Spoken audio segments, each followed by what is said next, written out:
Congress party इन दिनों इतने निचले स्तर की राजनीति करते हुए दिखाई दे रही है जिसकी कोई सीमा नहीं है। कांग्रेस की झूठ पाखंड वाली राजनीति बार बार लोगों के सामने एक्सपोज हो रही है और फिर राहुल गांधी की चारों तरफ थू थू होती है। नमस्कार दोस्तों, स्वागत है आज के हमारे इस विशेष वीडियो में। आज हम बात करेंगे मध्य प्रदेश के एक सनसनीखेज मामले की, जिसमें कांग्रेस पार्टी के प्रदेश अध्यक्ष जीतू पटवारी के खिलाफ में गंभीर आरोपों के तहत एफआईआर दर्ज की गई है। यह मामला न केवल कानूनी है बल्कि इसने देश की सियासत में तूफान खड़ा कर दिया है। कांग्रेस पार्टी की ओर से फैलाए गए झूठ में अब खुद कांग्रेस पार्टी ही फंसती हुई दिखाई दे रही है।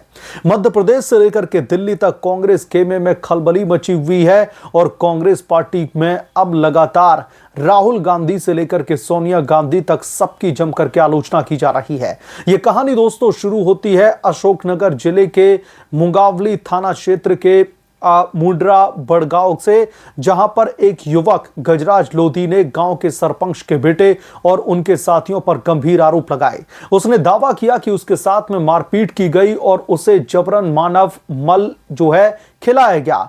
यह वीडियो सोशल मीडिया पर वायरल हुआ और इसे लेकर के कांग्रेस पार्टी के नेता जीतू पटवारी ने सक्रियता दिखाई और उन्होंने 25 जून को ओरछा में पीड़ित युवक के साथ में एक प्रेस कॉन्फ्रेंस भी कंडक्ट कर दी और इस मामले को लेकर के जोर शोर से उठाने का वादा किया।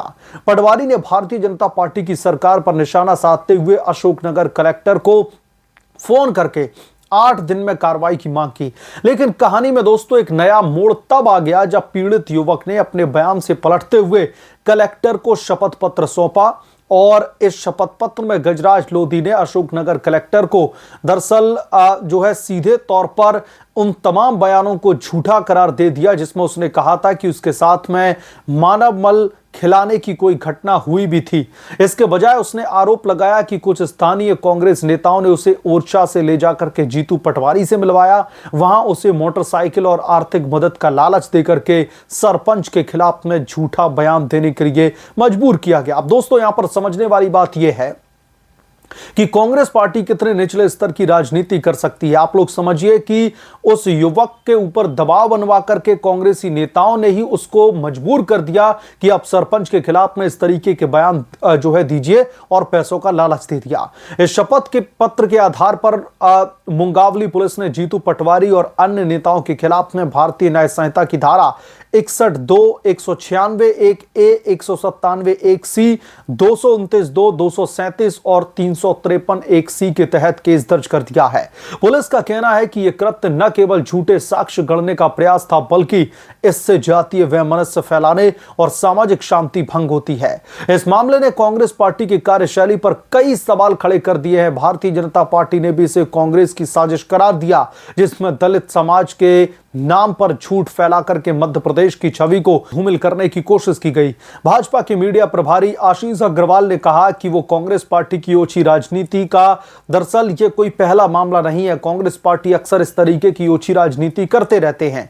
उन्होंने जीतू पटवारी को प्रदेश अध्यक्ष पद से हटाने की मांग की है। लेकिन सवाल दोस्तों यहां पर यह उठता है कि क्या कांग्रेस पार्टी ने वाकई में इस मामले को सियासी रंग देने की कोशिश की है। आलोचकों का कहना है कि कांग्रेस पार्टी ने इस घटना को भारतीय जनता पार्टी की जो सरकार है उसके खिलाफ में प्रचार के रूप में इस्तेमाल करने की कोशिश की बिना पूरी सच्चाई के जांच किए। जीतू पटवारी ने इस मामले को सोशल मीडिया पर उठा करके और कलेक्टर को अल्टीमेटम दे करके त्वरित कार्रवाई की मांग की। लेकिन जब पीड़ित ने बयान बदल दिया तो फिर कांग्रेस पार्टी की मंशा पर ही अब सवाल उठ खड़े हो रहे हैं। क्या यह जल्दबाजी थी या फिर जानबूझकर के किया गया एक सियासी दांव, यानी कि पूरी की पूरी एक पटकथा रची जा रही थी जीतू पटवारी के द्वारा। जिस तरीके से यह मामला देखने में आ रहा है, जिस तरीके से कांग्रेस पार्टी के नेताओं के खिलाफ में पुलिस ने मामला दर्ज किया है, यह सब कुछ स्क्रिप्टेड लग रहा था कि भाजपा को बदनाम करने की एक बड़ी साजिश थी। वहीं कांग्रेस का कहना है कि यह एफआईआर राजनीति से प्रेरित है और सत्ता का दुरुपयोग है। लेकिन पीड़ित के शपथ पत्र ने उनकी विश्वसनीयता को कहीं ना कहीं कटघरे में खड़ा कर दिया है। ये दोस्तों पहली बार नहीं है जब जीतू पटवारी विवादों में घिरे हैं। इससे पहले भी लोकसभा चुनाव 2024 में जो हुए थे उसमें बीएसपी प्रत्याशी के खिलाफ में टिप्पणी करने पर उनके खिलाफ भिंड में एक केस दर्ज किया गया था। और इसके अलावा 2009 में राजगढ़ में शासकीय कार्य में बाधा और 2020 में प्रधानमंत्री मोदी की तस्वीर से छेड़छाड़ के मामले में भी उन पर एफआईआर दर्ज की जा चुकी है। इन घटनाओं से एक पैटर्न दिखता है कि जहां कांग्रेस पार्टी और जीतू पटवारी बार बार विवादास्पद बयानों या फिर कदमों के जरिए सुर्खियां बटोरने की कोशिश करते हैं। क्या यह कांग्रेस पार्टी की रणनीति है कि हर मुद्दे को सियासी हथियार बनाया जाए? आलोचकों का मानना है कि कांग्रेस पार्टी अक्सर बिना ठोस सबूत के बड़े दावे करती है, जिससे उसकी विश्वसनीयता जो है सीधे तौर पर प्रभावित होती है। और इस बार तो जो है बिना किसी सबूत के जीतू पटवारी की तरफ से जिस तरीके से ये प्रेस कॉन्फ्रेंस की गई और उसे पैसों का जिस तरीके से लालच देकर के भाजपा को बदनाम करने की कोशिश की गई, ये बेहद ही निंदनीय है। इस मामले में भी पीड़ित के बयान बदलने के बाद में कांग्रेस पार्टी अब बैकफुट पर दिखाई दे रही है। क्या ये उनकी जांच पड़ताल में कमी को दर्शाता है या फिर ये एक सुनियोजित सियासी चाल थी? इस पूरे प्रकरण ने न केवल जीतू पटवारी बल्कि कांग्रेस पार्टी की कार्यशैली पर भी सवाल खड़े कर दिए हैं।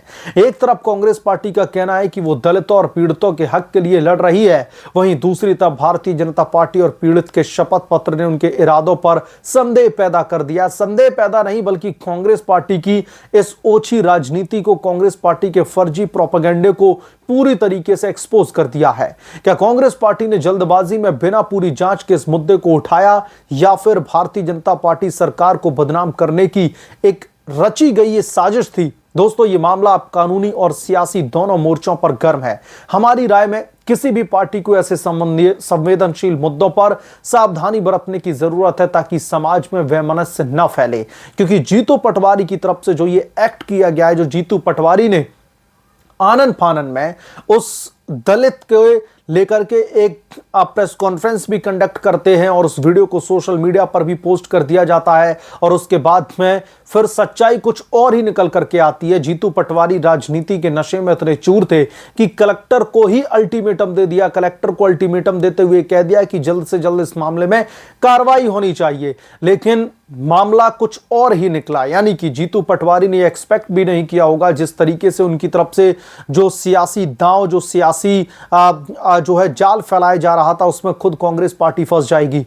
तो कुल मिलाकर के जो है कांग्रेस पार्टी के खिलाफ में ही ये इनका कदम पड़ता हुआ दिखाई दे रहा है। उस शख्स ने जो कि दलित है, उसने सीधे तौर पर यह कह दिया कि जीतू पटवारी जो कि मध्य प्रदेश कांग्रेस के अध्यक्ष हैं, उसे वहां पर लेकर के जाया गया। तमाम कांग्रेसी नेताओं ने यह बड़ी साजिश रची, उसे पैसों का लालच देकर के इस तरीके के बयान दिलवाने की कोशिश की गई। तो कुल मिलाकर के अब कांग्रेस पार्टी अपने ही बिछाए गए जाल में फंसती हुई दिखाई दे रही थी। लेकिन अभी तक का जो प्रकरण निकल करके सामने आया है, यह प्रकरण दर्शाता है कि कैसे कांग्रेस पार्टी ने भारतीय जनता पार्टी को बदनाम करने के लिए इस पूरी की पूरी पटकथा को रचा। जिस तरीके से उस दलित की तरफ से, जो दलित लड़का है, उसकी तरफ से जो बयान दिया जा रहा है, वो तो इस ओर ही इशारा कर रहा है कि कांग्रेस पार्टी कैसे भाजपा को बदनाम करने के लिए आमादा थी। भाजपा की जो काम करने की शैली है, उस पर किस तरीके से सवालिया निशान खड़े करने की एक कोशिश थी। जिस तरीके से यह दिखाने की कोशिश की जा रही थी कि भारतीय जनता पार्टी दलितों का कितना अपमान करती है, दलित विरोधी पॉलिटिकल पार्टी है, इन तमाम मंसूबों पर एक झटके में दरअसल पानी फिर गया और अब जीतू पटवारी समेत कांग्रेस के तमाम कार्यकर्ताओं और नेताओं के खिलाफ में कई धाराओं में मुकदमा दर्ज किया गया और जीतू पटवारी की गिरफ्तारी की मांग की जा रही है। अब देखना दिलचस्प होगा कि क्या कांग्रेस पार्टी मध्य प्रदेश के कांग्रेस अध्यक्ष पद से जीतू पटवारी को हटाती है, क्योंकि जीतू पटवारी ने जिन लोगों को रिप्लेस किया था वो कांग्रेस पार्टी के बहुत बड़े बड़े दिग्गज नेता थे। अब देखना दिलचस्प होगा कि पुलिसिया कार्रवाई के साथ साथ कांग्रेस पार्टी जीतू पटवारी के ऊपर क्या एक्शन लेती है। आपकी जो भी राय है हमें कमेंट करके जरूर बताएं। जल्द मिलूंगा किस दूसरी बड़े अपडेट के साथ में। अगर आपको ये वीडियो पसंद आया हो तो प्लीज इस वीडियो को लाइक करें और जितना हो सके इस वीडियो को शेयर करें और चैनल को सब्सक्राइब करना ना भूलें। मिलते हैं अगले वीडियो में, तब तक के लिए नमस्कार।